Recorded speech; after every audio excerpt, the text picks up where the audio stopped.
देश में हिंसाओं का दौर जारी है। बीते कुछ समय पहले नूह हिंसा का माहौल अभी पूरी तरह से शांत भी नहीं हुआ कि अब एक बार फिर से नूह में आज विश्व हिंदू परिषद की ब्रजमंडल यात्रा निकालने की अपनी तैयारी है। इस बीच ओवैसी ने किया बीजेपी पर हमला। बताएंगे पूरी खबर, लेकिन उससे पहले नमस्कार, मैं साक्षी और आप देख रहे हैं देश नीति। देश नीति, केवल सच्ची और पक्की खबरें। नूह में कुछ समय पहले भड़की हिंसा का माहौल अभी पूरी तरह से शांत नहीं हुआ कि विश्व हिंदू परिषद ने अब एक बार फिर से आज ब्रजमंडल यात्रा निकालने की अपनी घोषणा की है, जबकि प्रशासन ने तो इस यात्रा पर पूरी तरह से विराम लगाया है। इसके बाद भी संगठन बिना किसी इजाजत के यात्रा निकालने के लिए उतारू है। अब इसी को देखते हुए AIMIM चीफ असद ओवैसी ने बीजेपी सरकार पर हमला बोला है और ट्वीट कर उन्होंने लिखा, हरियाणा की बीजेपी सरकार के आदेश के खिलाफ जाकर विश्व हिंदू परिषद शोभा यात्रा निकालने की लगातार धमकी दे रहा है। सरकार पर आरोप लगाते हुए ओवैसी ने कहा कि नूह की हिंसा से पहले सरकार को ये पता था कि यात्रा की आड़ में मुसलमानों को निशाना बनाया जाएगा। अगर मुसलमानों के खिलाफ एक तरफा कानूनी कार्यवाही नहीं होती और असली मुजरिम को मोनू डार्लिंग ना बनाया होता तो कट्टरपंथी परिषद और सेना की इतनी हिम्मत भी नहीं होती। उन्होंने आगे कहा, ऐसा लग रहा है कि ये बीजेपी के प्यादे नहीं है, बल्कि बीजेपी इन संगठित अपराधियों के आगे बेबस हो चुकी है। अगर नूह में फिर से हिंसा हुई तो इसका जिम्मेदार सिर्फ हरियाणा की बीजेपी सरकार ही होगी। अब तो घर तोड़ने के लिए भी मुसलमानों के घर नहीं बचे। अब देखिए, एक तरफ प्रशासन ने यात्रा पर रोक लगाई है, लेकिन प्रशासन की रोक के बाद भी संगठन यात्रा निकालने की लगातार धमकी दे रहा है। अब ऐसे में यहाँ तमाम सवाल भी खड़े होते हैं।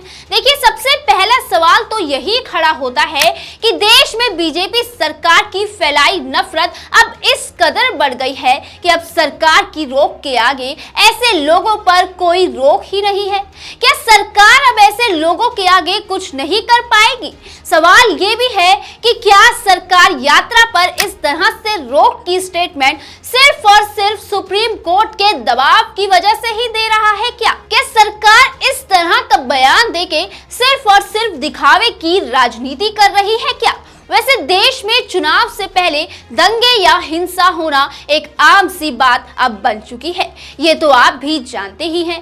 लेकिन ज्यादातर हिंसा हिंदू और मुस्लिम सिर्फ इन दो ही समुदाय में हमेशा होती हुई देखी जाती है और इस हिंसा में कार्यवाही सिर्फ और सिर्फ मुस्लिम लोगों पर ही होती है, जबकि शामिल दोनों ही समुदाय होते हैं। लेकिन कार्यवाही का शिकार हमेशा मुस्लिम समुदाय ही बनाया जाता है, जैसा अभी नूह हिंसा के दौरान भी हुआ था। अब भी मुस्लिम लोगों के घर पर ही बीजेपी सरकार का बुलडोजर चला था। हिंसा हमेशा चुनाव से पहले ही होती है और अभी भी 2024 के लोकसभा चुनाव से पहले ही हिंसा का दौर देश में जारी है। मणिपुर हिंसा तो अभी तक शांत भी नहीं हुई, जिसे 3 महीने से ज्यादा का समय हो चुका है। लगातार विपक्षी पार्टियों का ये आरोप है कि चुनाव से पहले बीजेपी सरकार ही हिंसा करवाती है। देखिए, कहने का मतलब है कि देश में आज जो कुछ भी हो रहा है वो सब बीजेपी के बोए नफरती बीज का ही परिणाम है, जो अब इस कदर बढ़ चुकी है कि बीजेपी खुद ही ऐसे लोगों पर लगाम लगाने में नाकाम साबित हो रही है। यानी कि देखा जाए तो बीजेपी ही इसकी जिम्मेदार है। जैसा कि ओवैसी ने भी अपने बयान में ये साफ साफ कहा है कि अगर नूह में अब फिर से हिंसा होती है तो इसकी जिम्मेदार केवल हरियाणा सरकार ही होगी। वैसे आप इस पूरी खबर पर क्या सोचते हैं? कमेंट सेक्शन में हमें कमेंट करके जरूर बताइएगा और ऐसी ही राजनीति से जुड़ी अच्छी और सच्ची खबरों के लिए देखते रहिए हमारे चैनल देश नीति को।